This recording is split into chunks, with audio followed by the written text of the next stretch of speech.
அனைவருக்கும் வணக்கம் பிள்ளைகள். நாங்கள் இன்று தரமேழு மாணவர்களுக்கான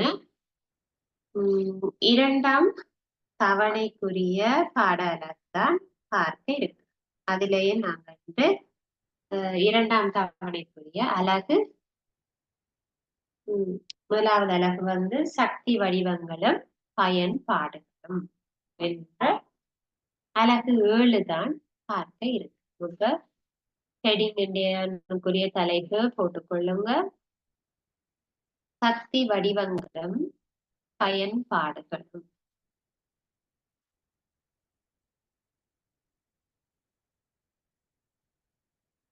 அலகு 7.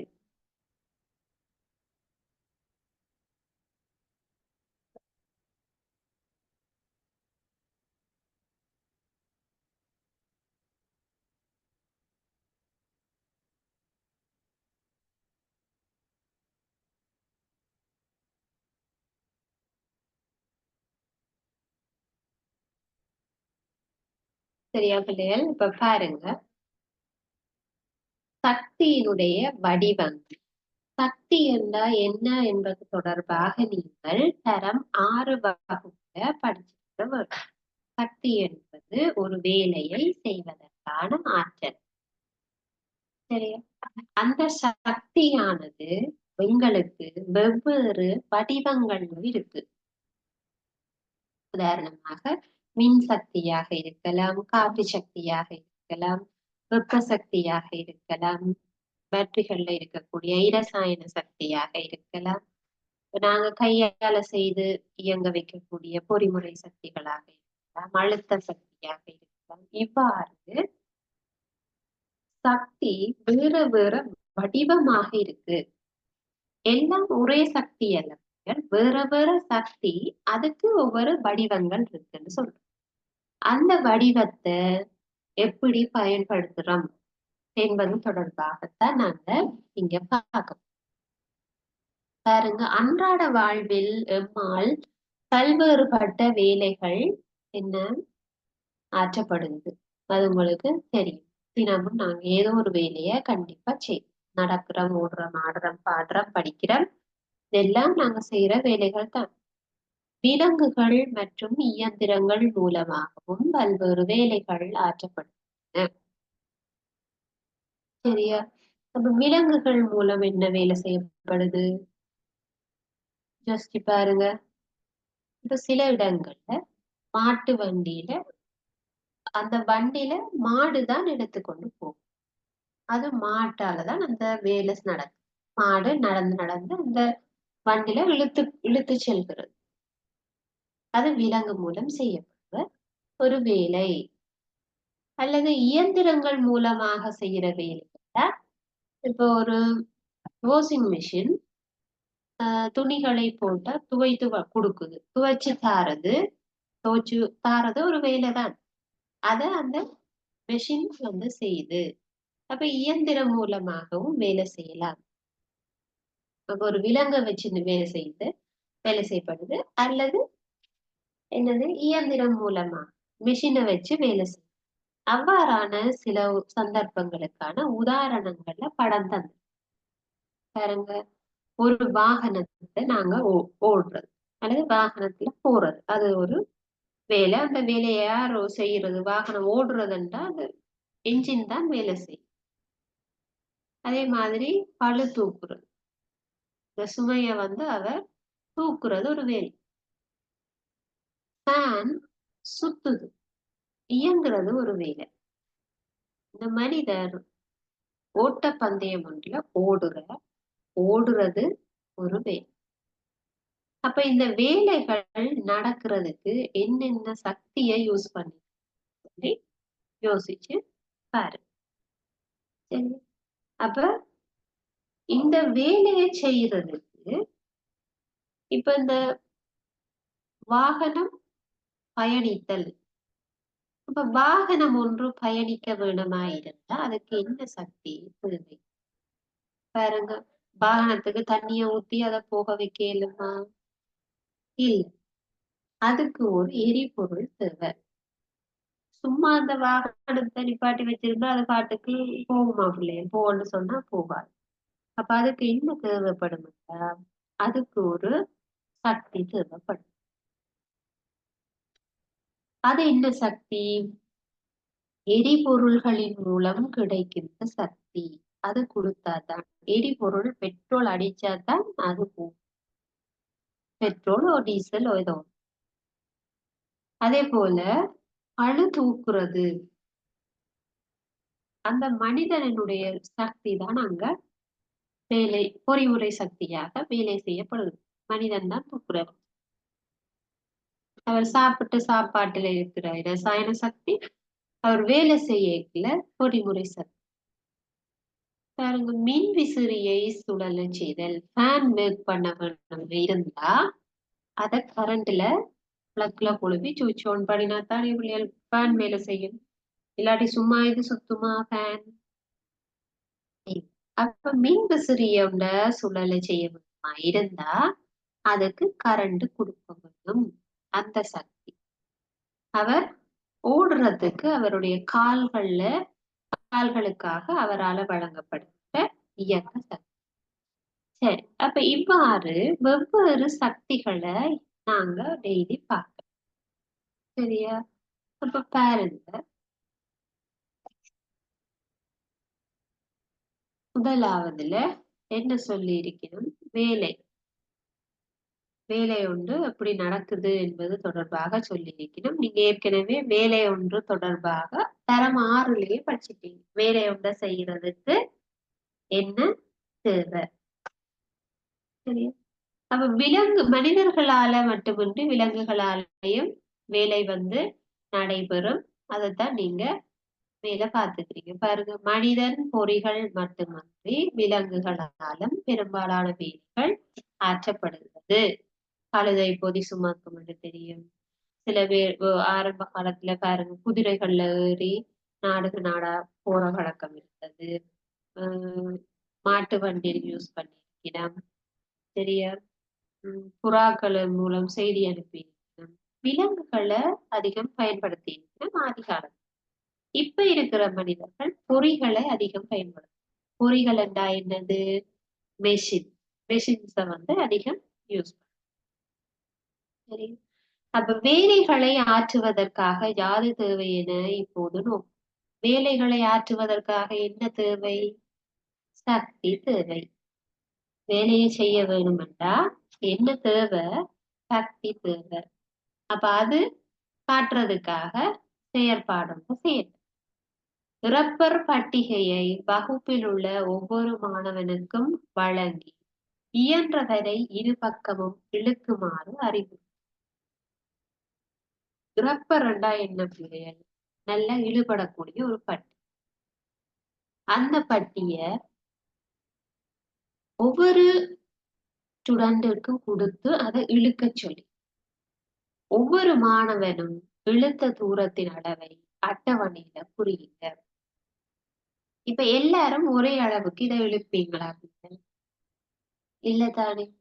ஒரு நல்ல பலமா இழுக்கிறவரால் நல்ல நீண்ட தூரத்துக்கு இழுத்துட்டு அதுவே ஓரளவுக்கு பாவம் இல்லாத பிள்ளை என்ன செய்யும்? ஒரு கொஞ்ச தூரத்துக்கு இழுக்கும். அப்ப எல்லாரும் ஒரே அளவு தூரம் இழுக்கல. நீங்க எல்லாரும் ஒரே வயதுடையவர். இப்ப நீங்கள் தரம் 7ல படிக்கிறீங்கன்னா நீங்க எல்லாரும் தரம் 7 மாணவர்கள் தான். இப்ப தரம் 7 மாணவன் ஒரு ஆளையும் தரம் 11ல படிக்கிற ஒரு மாணவரையும் விட்டா ஒரே மாதிரி இருப்பாங்களான்னு கேட்டா இல்ல. கட்டாயம் அவர் ஒரு பெரிய ஆள், அவருக்கு கூட சக்தி வழங்க முடியும், அவர் கூடுதலா இழுப்பார். ஆனா நீங்க ஒரே வகுப்புல உள்ள மாணவர் எல்லாரும் ஒரே அளவு தூரத்துக்கு தான் இழுத்துனீங்களான்னு கேட்டா அதுவும் இல்லை. ஏன் அப்படி? ஒவ்வொருத்தரும் நாங்க என்ன வேறு இழுக்கிற அளவு வேறுபடுது. அதுக்கான ரீசன் என்ன? சரியா? அப்ப அந்த வேலையை செய்யறதுக்காக எங்களுக்கு என்ன தேவைப்பட்டிருக்கா? சக்தி தேவைப்பட்டிருக்கு. இப்ப நாங்கள் இந்த பட்டிகைய இழுக்கிறதுக்கு எங்களுக்கு என்ன தேவைப்பட்டிருக்கிறதா, இறப்பர் பட்டிகையை இழுப்பதற்காக மாணவர்களால் மேற்கொள்ளப்பட்ட உடற்செயல். அதாவது 2 கைகளாலையும் இழுக்கக்கூடிய அதிகளவு தூரம். மத்தனை பார்க்கிறோம் இழுத்து. ரைட். அப்ப எங்களுக்கு இதுல என்ன தெரியுதுன்னா, வேலையை செய்யறதுக்கு சக்தி தேவைப்படுகின்ற அளவு வித்தியாசப்படுது. ஒவ்வொருத்தரும் இழுத்த தூரம் வேறுபட்டமைக்கான காரணம். ஏன் ஒவ்வொருத்தரும் இழுக்கிற தூரம் வெவ்வேறாக வருதுன்னா, அதுக்கு காரணம் ஒவ்வொருத்தரும் கொடுத்த சக்தியினுடைய அளவு வித்தியாசப்படுது. எல்லாரும் கொடுத்த சக்தி ஒரே அளவிலே கொடுக்கல. ஒரு ஆள் நல்லா இழுக்குது, ஒரு ஆள் மெதுவா இழுக்குது, ஒரு ஆள் ஓரளவுக்கு இழுக்குது. அப்ப அவர்கள் இழுக்கிறதுக்காக கொடுத்த சக்தி வேறுபடும். அதனால தூரமும் வேறுபடும் என்பதுதான் மெயின். சரியா? அப்ப எங்களுக்கு தெரியுது, ஒரு வேலையை ஆற்றுவதற்கு கட்டாயம் சக்தி தேவை. அப்ப அந்த வேலையானது சக்தியின் அளவில தங்கி, சக்தியினுடைய அளவு என்ன அளவு பிள்ளைகள்? சக்தியின் அளவுண்டா ஒரு ஆள் கொஞ்சம் தூரம் இழுத்து ஒரு ஆள் கூட தூரம் இழுக்கிறாருண்டா அதுதான் அந்த வித்தியாசம் தான் அளவு. பாருங்க. அப்ப அந்த அளவில வேறுபாடு இருக்கு. சரியா? ரைட். இப்ப வேலையை ஒண்ண செய்யறதுக்கு சக்தி தேவைப்படுது. இது நீங்க தரம் 6லயே படிச்ச விஷயம் தான். ஒரு வேலை நடந்தா கட்டாயம் ஏதோ ஒரு சக்தி அங்க பயன்படுத்தப்பட்டு. ஆனா எல்லாரும் ஒரே அளவில சக்தியை வெளிப்படுத்த என்பது கிடையாது. வெவ்வேறு மாணவர்கள் வெவ்வேறு அளவுகளில் சக்தியை பயன்படுத்த முடியும். சரி. அடுத்தது அடுத்த செயற்பாடு வந்து செயற்பாடு 7.2ல என்ன சொல்லப்பட்டது பாரு. இந்த செயற்பாடை செய்யறதுக்கு சுமார் 1 மீட்டர் நீளமான நூல், ஒரு நூல் ஒன்றை எடுத்து தாங்கி ஒன்றுல இணைச்சிருக்குது. அதன் நுனியில ஒரு கல் ஒன்றை கட்டி தொங்க விடப்பட்டிருக்கு. இப்ப பாருங்க, இந்த கல்லானது அப்ப இந்த 2 பக்கம் 3 கல்லு கட்டி இருக்கான்னு கேட்டா இல்ல பிள்ளை, இது ஒரு கல்லு தான். ஒரு தடவை இந்த புறமாக இருந்து மறுமுறை நடுவுக்கு வந்து மற்ற புறமாக இருந்து, அப்ப இந்த இயக்கமானது இது ஒரு அலைவு, இந்த அலையும் அங்காலையும் இப்படி மாறி மாறி இயங்கிக் கொண்டு இருக்கு நினைக்கவும். சரியா? ரைட். இப்ப பாருங்க, அந்த நூலின் அந்தத்தில் சிறு கல் ஒன்றை கட்டுங்கள், நூலின் மறு அந்தத்தை தாங்கியுடன் இணையுங்கள். இப்படி கட்டி தாங்கியுள்ள கட்டினா இப்படி இது தொங்கும். சிறு கல்லின் இயக்கத்தை நீண்ட நேரம் அவதானியுங்கள். சிறு கல்லின் இயக்கத்துக்காக உங்களால் பிரயோகிக்கப்பட்டது யார்? நீங்க இப்படி கட்டி தொங்க விட்டுட்டு கல்லு இயங்கு என்று சொன்னா இயங்குதா? இல்லை. அப்ப இது இப்படி இப்படி 2 சைடும் ஆடி ஆடி இயங்க வேணுமாக இருந்தால் நீங்க ஃபர்ஸ்ட் என்ன செய்திருக்க வேணும்? இந்த கல்ல முதல்ல இஞ்சால தள்ளி விட்டுருக்கும். ஒரு சைடுக்கு நீங்கள் ஒருக்கா தட்டி விட்டாதான் அது 2 பக்கமும் ஆடி ஆடி ஆடி ஆடி கடைசியா நடுவுல வந்து நிக்கும். இப்ப இது ஒரு தனியா ஒரு கல்லன்னு நினைக்கிறத தாண்டி நீங்க இது ஒரு ஊஞ்சாலன்னு நினைச்சு கொள்ளுங்க. ஒரு பலகை, இது நடுவுல ஒரு பலகை கட்டி இருக்கு, ஒரு ஊஞ்சல். அந்த ஊஞ்சால நீங்க ஒருக்கா ஆட்டி போட்டு விடுங்க. என்ன செய்யும்? அது அங்கும் இங்குமாக 2 சைடும் அசைஞ்சு அசைஞ்சு ஆடி ஆடி கடைசியா மெதுவா ஆடி வந்து நடுவுல நிற்கும். அப்ப அதே போலதான் இந்த கல்லின் இயக்கம் இருக்கு. தொடர்ந்து ஒரு காட்டி விட்டா அது என்ன பிள்ளை ஒரு நாள் பூரா இப்படி இப்படி ஆடிக்கொண்டே இருக்குமா? இல்ல. கொஞ்ச நேரத்துல அந்த கல்லு ஓய்வடையும். அதாவது ஆடாம நின்றும். நீங்க ஒரு தடவை தட்டி விட்டா ஒரு 6-7 தரம் இப்படி இப்படி ஆடி ஆடி ஆடி ஆடி அதனுடைய இயக்கம் குறைஞ்சு குறைஞ்சு வந்து அது கடைசியில என்ன செய்திடும்?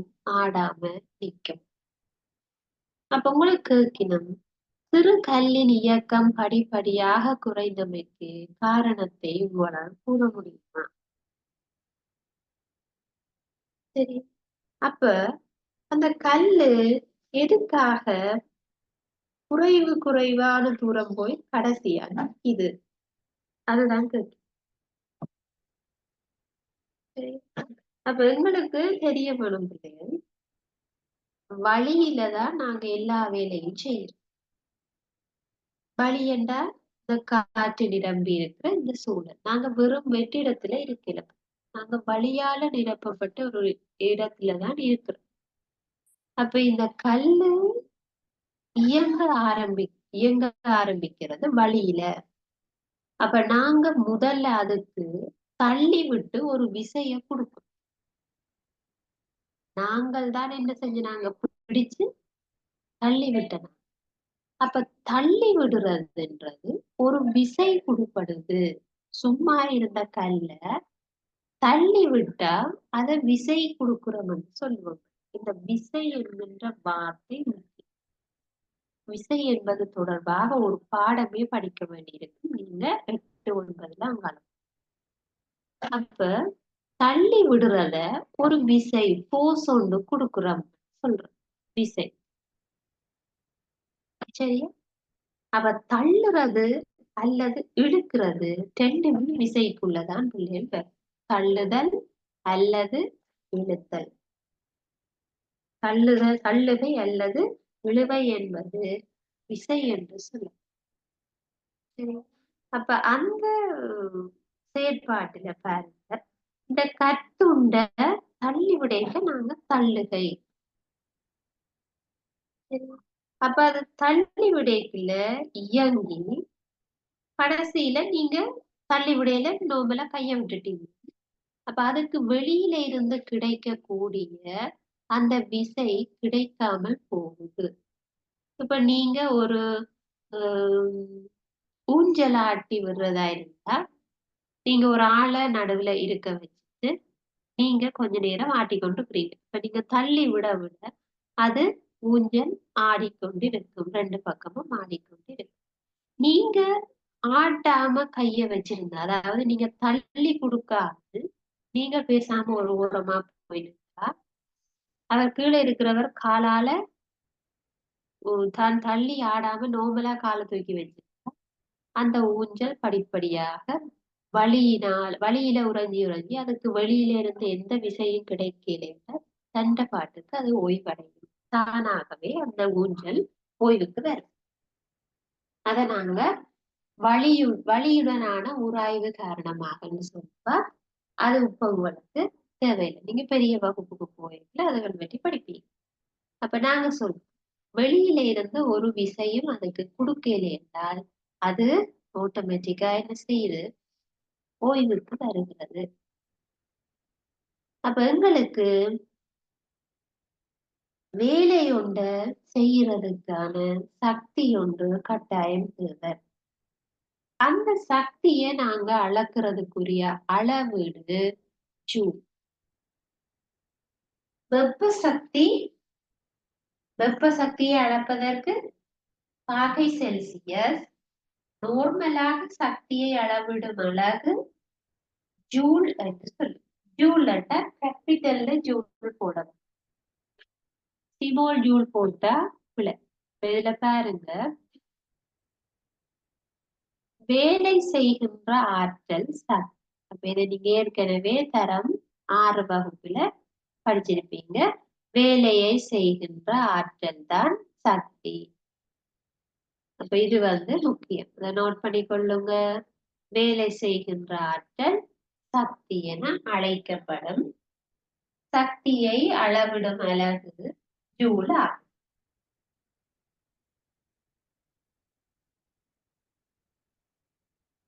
சரியா? அப்ப இதை நீங்க முக்கியமாக கொள்ளுங்க. இதுல ஜூல் நீங்க குறிப்பிடப்படவில்லை, கேபிட்டல் ஜே போடப்பட வேண்டும். கேபிட்டல்ல ஜே. ஜூன். சக்தியை அளவிடுகின்ற சர்வதேச அலகு. முதலாவது இந்த பாயிண்ட்ஸ் நோட் பண்ணி கொள்ளுங்க. வேலை செய்கிற ஆற்றல் சக்தி என அழைக்கப்படும். சக்தியை அளவிடும் சர்வதேச அலகு ஜூலா.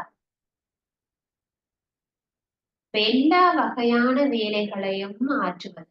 நீங்க எந்த வேலையை செய்யறதா இருந்தாலுமே சக்தி மிக அவசியமானது. சரியா? ரெண்டையும் நீங்க பிரதானமான பாயிண்ட்ஸா எழுதி வச்சுக்கொள்ளுங்க.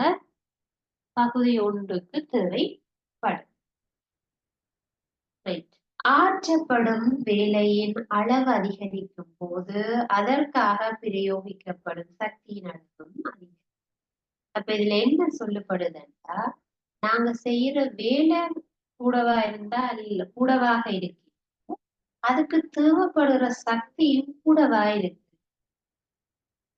இப்ப உதாரணத்துக்கு பாருங்க, இப்ப நீங்க ஒரு ஊஞ்சல்ல தள்ளி விட, அதை நீங்க மெதுவா தள்ளி விட்டா கொஞ்ச தூரம் போகும். நீங்க நல்ல இறுக்கி தள்ளி விட்டா நல்ல வேகமாக போர்ஸாக தள்ளினீங்க, அது முதல் போன தூரத்திலும் பார்த்து கூடிய அளவு தூரத்துக்கு அசை. அப்ப அதுல என்ன வித்தியாசப்பட்டிருக்கு? அதுல இருக்கிற ஆள் ஒரே ஆள் வச்சுக்கொள்ளு. ஒரு 5 வயசு பிள்ளைய அதுல வச்சு ஆட்டம் ஊஞ்சல் ஆட்டம், அந்த பிள்ளைய நாங்க மாற்றாமல் அந்த பிள்ளைய மெதுவா தள்ளி வைக்க கொஞ்சம் தூரம் போகுது, நல்ல போர்ஸ்ஃபுல்லா தள்ளி வைக்கல அது கூட தூரம் போகுது. அப்ப நாங்க தள்ளுறதுல கொடுக்குற சக்தி வித்தியாசப்படுது.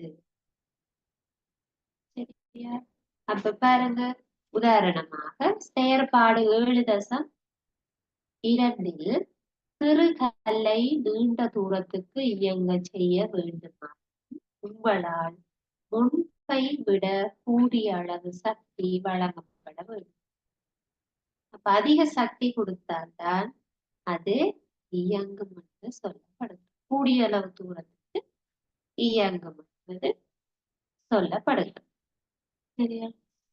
அடுத்தது சக்தியின் ஒன்றுக்கொன்று வேறுபட்ட பல வடிவங்கள்ல காணப்படுது. சக்தி ஒன்றுக்கொன்று வேறுபட்ட வடிவங்கள்ல இருக்கு. வேலை செய்யும் ஆற்றல் ஆற்றல் அல்லது சக்தி காணப்பட கூடிய வெவ்வேறு வடிவங்கள் பற்றி நாங்க பார்ப்போம். இப்ப சக்தியினுடைய வடிவங்கள் தொடர்பாக நாங்க பார்க்க இருக்கிறோம். அதுக்கான செயற்பாடு பின்வரும் பொருட்களை பெற்றுக் கொள்ளும். என்னென்ன தேவையான பொருள்? ஒரு மின்சூழ் குமிழ். மின்சூழ் குமிழ் இந்த வார்த்தை பிள்ளைகள் சில பேருக்கு தெரியும். மின்சூழ் என்றால் டோர்ச் லைட்.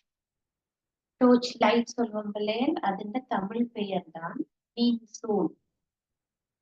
மின்சூழ் குமிழ் என்றது அந்த எங்களோட டோர்ச் லைட்ல இருக்கக்கூடிய பல்பு.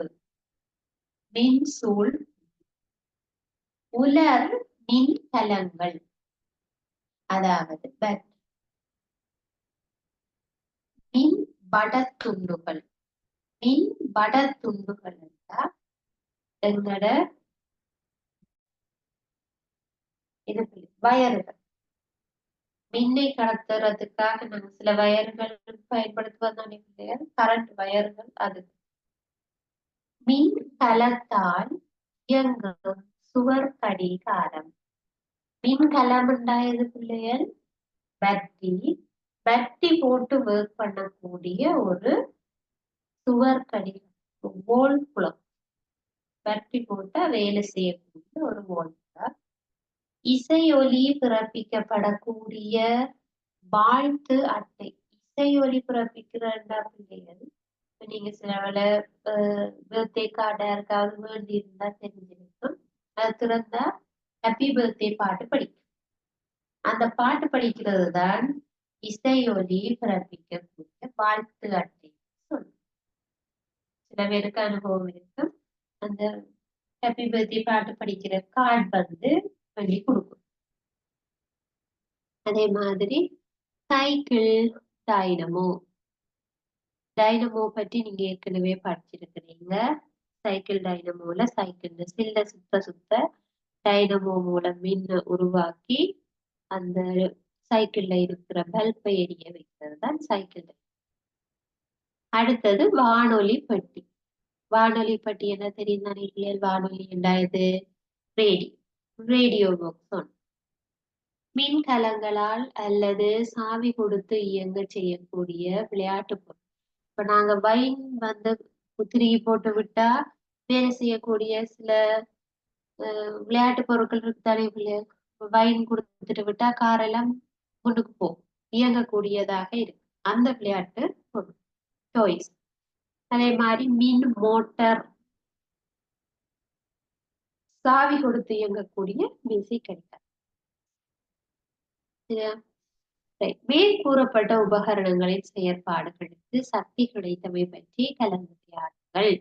ஒவ்வொரு உபகரணத்தினதும் செயற்பாட்டிற்கு அடிப்படையாக அமைந்த சக்தி வடிவத்தை இனங்க. ரைட். அப்ப இப்ப என்ன பாக்குறோம்னா, இந்த சக்தி மேற்கூறப்பட்ட அந்த உபகரணங்கள், இதுல நாங்க பார்த்த உபகரணங்கள் எல்லாம் சக்தி எப்படி கிடைச்சது என்று சொல்லி கேட்கிறோம். அது பற்றி உங்களோட கலந்துரையாடல். ரைட். அடுத்தது பாருங்க, உபகரணங்கள் தொழிற்படும் போது உருவாகும் வெவ்வேறு சக்தி வடிவங்கள் காணப்படும். அவற்றையும் இனங்கண்டு கொள்ளும். அப்ப இதுல சில உபகரணங்கள் தந்து, இதுல வைன் பூட்டி இயங்குற ஒரு கார் தந்து, இதுல இயங்கு பேட்டரி போட்டா இயங்குற ஒரு வாட்ச், ஒரு கடிகாரம் வந்து, பல்ப் மின்குமிழ் ஒன்று இருக்கிறது, பேட்டரிகள் எடுத்திருக்கிறோம், வயர்கள் எடுத்து, மோட்டார் டைனமோ ரெண்டும் எடுக்கப்பட்டிருக்கு. அப்ப இந்த பொருட்களுக்கு எப்படி சக்தி வடிவம் கிடைக்குது? இப்ப உதாரணமாக விளையாட்டு கார். விளையாட்டு கார்ண்டா அதை செயற்படுத்துவதற்கு அடிப்படையாக இருக்கிற சக்தி.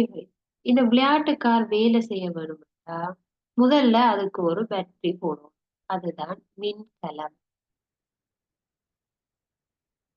அந்த விளையாட்டுக்கார் சும்மா வேலை செய்யாது, அதுக்கு ஒரு பேட்டரி போடணும். ஏன் பேட்டரி போட வேணும்? அதுக்கு மின் சக்தி கிடைக்க வேணும்.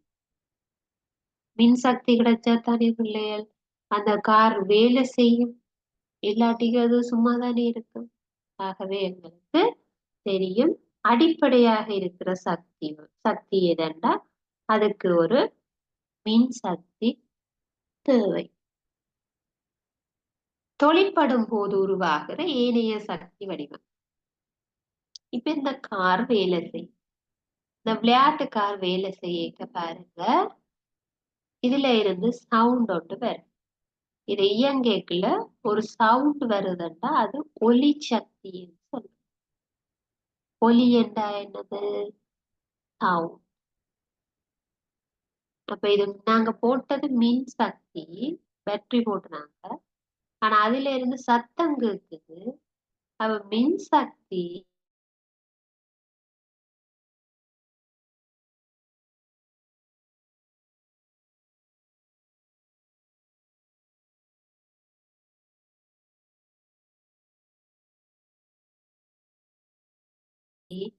அங்க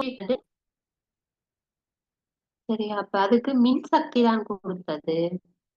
அது என்னவாக மாறி இருக்குது? சவுண்ட் வார மாதிரி மாறுது. அல்லது இப்ப அந்த கார்ல சில வேளை இப்ப மேல போலீஸின் கார்கள் மாதிரி இருந்தா அப்படியே கலர் கலர் லைட் எல்லாம் பூட்டி வச்சிருப்பாங்க, நீலம் சிவப்பு அந்த. அதுல லைட் எரியுதுண்டா ஒளி சக்தியாக மாறி இருக்கு. அந்த கார் வேலை செய்யல லைட் எரியுது அல்லது சவுண்டு கேக்குது, அதுகள்னு சொன்னா அப்ப மின் சக்தியை பயன்படுத்தித்தான் இந்த சக்திகள் மாறி வருகுதுன்னு சொல்றோம். சரி. அப்ப தொழிற்படும் போதுண்டா அது வேலை செய்ய ஒர்க் பண்ணிக்கல, சும்மா இருக்கல, அது வேலை செய்யல வேற என்ன சக்தி வருது அதுல இருக்கு? அப்ப இன்னொன்று உதாரணத்துக்கு பார்ப்போம். இதுல இருந்து அலாரம் வைக்கக்கூடிய இந்த வாட்ச், அலாரம் வைக்கக்கூடிய இந்த கடிகாரத்தில எடுத்துக்கொள்ளும். அதை செயற்படுத்துவதற்கு என்ன தேவை என்றால் பேட்டரி, மின்சக்தி போடும் கட்டாயம். அது தொழிற்படும் போது உருவாகக்கூடிய ஏனைய சக்தி வடிவங்கள். இப்ப இது வேலை செய்ய டிக் டிக் டிக் என்று சத்தம் வரும், ஒலிச்சத் சவுண்ட் பாருங்க. இயங்கும், வேலை நடக்குது, இயக்க சக்தி, முள்ளு வந்து சுத்தி வருது. அதே மாதிரி சில வழி அலாரம் செட் பண்ணி வச்சா அலாரம் அடிக்கும், ஒலி சக்தியாக மாறும், சவுண்ட் வரும். அப்ப தொழிற்படைக்குள்ள வேற சக்தி ஒன்று உருவாகும். சரியா பிள்ளை? அப்ப அதே மாதிரி இப்ப ஒவ்வொரு பொருளையும் நாங்க வேலை செய்யறதுக்கு என்ன சக்தியை கொடுத்தா அது என்ன சக்தியாக மாறும். இப்ப பாருங்க, ஒரு வானொலி பெட்டியை எடுத்து, உபகரணம் வானொலி, அதை செயற்படுத்த வேணுமாக இருந்தா அதுக்கு பேட்டரி போட வேணும் அல்லது கரண்ட்ல கொடுக்கணும். அதை கொடுத்தா, மின்சக்தியை கொடுத்தா அதுல இருந்து என்ன சக்தி வரும்? ஒலி, சவுண்ட், ரேடியோல இருந்து பாட்டு கேட்க, அப்ப ஒலி சக்தியாக மாறுது. பாருங்க, மின் சக்தியை கொடுக்குறோம், அதுல இருந்து சவுண்டா வருது. நாங்க மின்சக்தி தான் கொடுத்தது, அந்த ரேடியோ பாக்ஸ்ல இருந்து சவுண்டா மாத்துது. சரி, அதே போல இந்த பல்பு, மின் குமிழ எடுத்துக்கொள்ளுங்க. ஒரு மின் குமிழுக்கு மின் சக்தியை கொடுத்தா, அதாவது கரண்ட கொடுக்கல, அந்த மின் குமிழ்ல இருந்து லைட் வருது, வெளிச்சம் வருது, ஒளியாக மாறுது, ஒளி சக்தி. அப்ப இந்த ஒவ்வொரு உபகரணத்தையும் செயற்படுத்துறதுக்கு ஏதோ ஒரு சக்தியை கொடுத்தா அதிலிருந்து வேறொரு சக்தி உருவாகுது என்பது தெரியும். பாருங்க, நாங்க பல்ப சும்மா வச்சா அதுல இருந்து லைட் வருதா? சும்மா லைட்டை கொண்டு வந்து பல்பை மட்டும் கொண்டு மேசையில வச்சா 10 ரெண்டா 10 மாப்பிள்ளைல அது எரியுமா? அதுல இருந்து லைட் வருமா? கிடையாது. அதுக்கு நான் கரண்ட்ல இணைச்சிருக்க வேணும். கரண்ட்ல இணைச்சா பிறகு நாங்க சுவிட்ச் ஆன் பண்ணிக்கல லைட் எரியும். அதாவது கரண்ட் வந்தா கரண்டால வெளியே வரணும், அதே என்ன லைட்டா மாறுது? அதுதான் அது தொழிற்படைக்க வரக்கூடிய வேற சக்தி வழி. கரண்ட கொடுத்தது கரண்டா வரா, அது லைட்டா மாறி வருகிறது. சரியா? அப்ப இப்படி சக்தி வந்து என்ன செய்யும், அதுல வேற வடிவத்துக்கு மாறக்கும். இப்படி என்னென்ன வடிவத்துல இந்த சக்திகள் இருக்கின்றன என்பது தொடர்பாக உங்களுக்கு சில சக்தி வடிவங்களுக்கான உதாரணங்கள் தரப்பட்டிருக்கு. பிரதான சக்தி வடிவங்கள் சிலவற்றை பின்வருமாறு பட்டியல்படும். பிரதான என்றால் இது இவ்வளவு தாங்களே இப்ப இருக்கிறதுலே மிகவும் பிரதானமாக அதிக அளவில் பயன்படுத்தப்படும். இயக்க சக்தி, இயக்க சக்தி ஒரு பொருள் இயங்கிக் கொண்டிருக்கும் பொழுது வர்ற சக்தி. அழுத்த சக்தி என்றால் ஒரு பொருள் ஒரு உயரமான இடத்துல இருக்குதுன்னா அந்த பொருளுக்கு ஒரு சக்தி இருக்கு. இப்போ ஒரு தென்னை மரத்துல தேங்காய் இருக்குது, அந்த தேங்காய் சும்மாதானே இருக்குது. ஆனா அது தேங்காய் மரத்துல, தென்னை மரத்துல இருந்து நீங்க தென்னை மரத்துக்கு கீழே நீங்க உங்களுக்கு மண்டையில வந்து விழுது. அப்ப தலையில தேங்காய் விழுந்தா நோகுதா நோகையிலையா? மேல சும்மா இருந்த தேங்காய் தானே விழுந்தது, ஏன் தலையில நோகுது? அப்ப அதுக்கு ஏதோ ஒரு சக்தி வந்து கிடைச்சிருக்குது, அந்த சக்தியை கொண்டு வந்து உங்களோட தலையில இறக்கிருக்கு.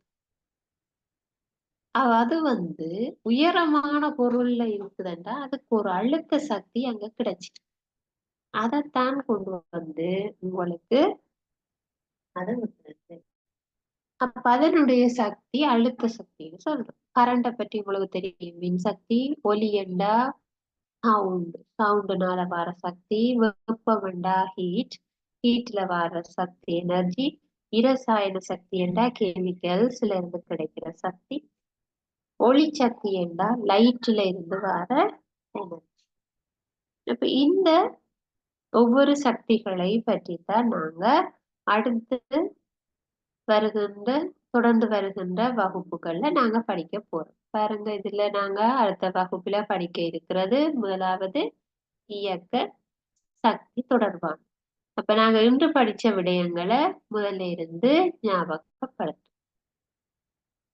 இப்ப நாங்கள் இன்றைக்கு பார்க்கிற பாடம் சக்தி வடிவங்களும் பயன்பாடுகள்.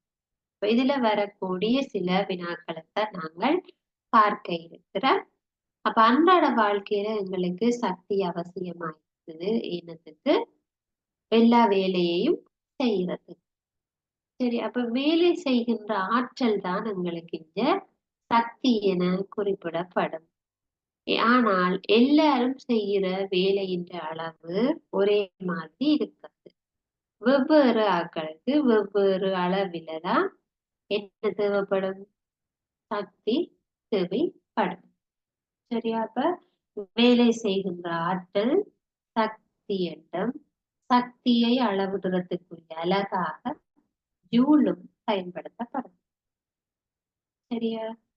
ரைட். அதே மாதிரி எங்களுக்கு வெவ்வேறு விதமான சக்தியினுடைய வடிவங்கள் பற்றி தெரிஞ்சு கொள்றதுக்காக ஒரு செயற்பாடு சொல்லப்பட்டிருக்கு. அதுல சில உபகரணங்களை எடுத்து வச்சுக்கொண்டு அந்த உபகரணத்தை நாங்க வேலை செய்ய வைக்க வேணும்.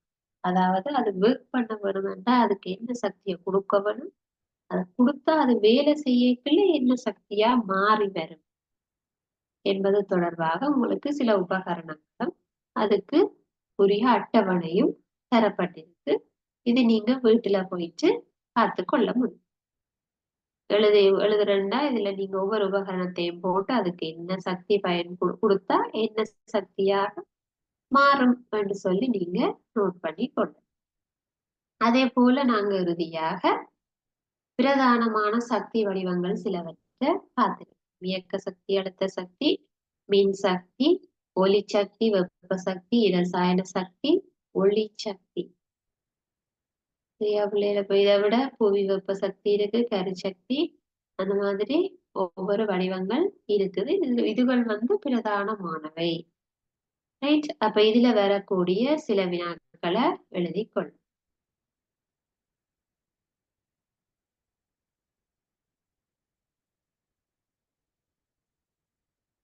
முதலாவது வினா,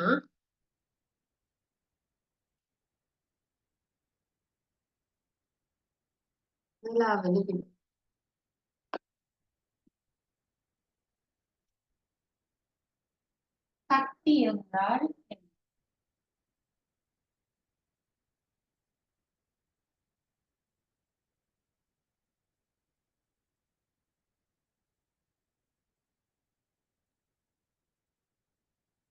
சக்தியை அளக்கும் அலகு யாது?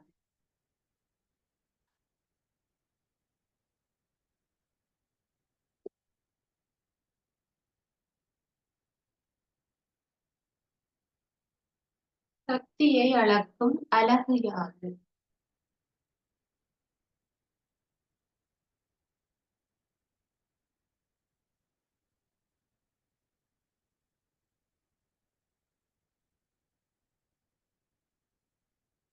சக்தி வடிவங்கள்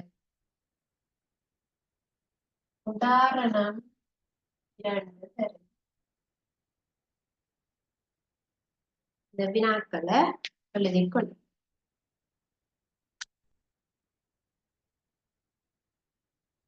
சக்தி என்றால் என்ன? சக்தியை அளக்கும் அலகு யாது? சக்தி வடிவங்களுக்கு உதாரணம் 2 தரும்.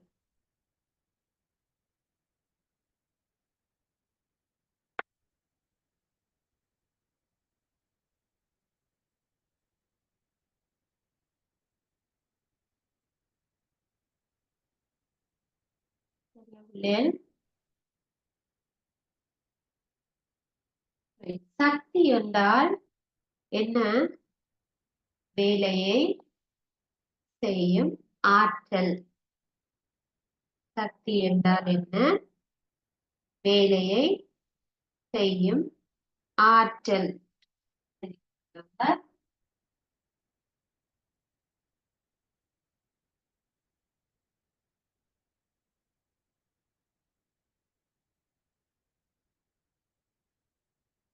வேலை செய்யும் ஆற்றல் சக்தி என. சக்தியை அளக்கும் அலகு யாது? சக்தியை அளக்கிற அலகு வந்து ஜூல் என்று சொல்லுது. ஜூல். கேபிட்டல்ல எழுதப்படும். ஜூல். Capital J. இது ஸ்மால்ல ஜே போட்டீங்கன்னா அது பிள்ளை. ஸ்மால் ஜே போடுறீங்க, கேபிட்டல்ல ஜே போடுறோம். 50 ஜூல் 1000 ஜூல் என்று ஜூல்ல தான் சொல்றோம். சக்தி வடிவங்களுக்கு உதாரணம் 2 தரும். நாங்க இதுல இயக்க சக்தி,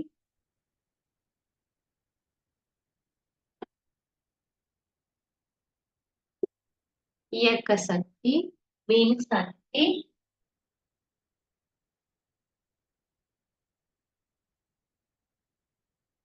இரண்டு சக்திகளை போட்டுக்கொள்ளலாம். நீங்க அழுத்த சக்தி, ஒலி சக்தி, ஒளி சக்தி, வெப்ப சக்தி, ரசாயன சக்தி, உங்களுக்கு தெரிஞ்ச சக்தி வடிவங்களை நீங்கள் போட்டுக்கொள்ளலாம். இன்றைக்கு நாங்க படித்த இந்த சக்தி வடிவங்கள் தொடர்பான அலகுல உங்களுக்கு ஏதாவது டவுட்டுகள் இருந்தா நீங்க கேட்கலாம்.